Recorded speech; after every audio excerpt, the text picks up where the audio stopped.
ہاں کیا مسئلے کیوں پریشان بیٹھے ہیں آج؟ کیا چیز پریشان نہ ہوتا کیا اور خوش ہوا تھا یہ گل تو ٹھیک ہے یار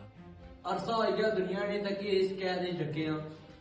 کوئی بندہ ہونا اس قید کڈنے والا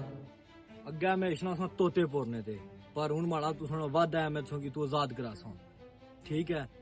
تو ہوں تساں ماڑا انتظار کرو میں موڑی آئی سا میں تھوڑا انتظار کرساں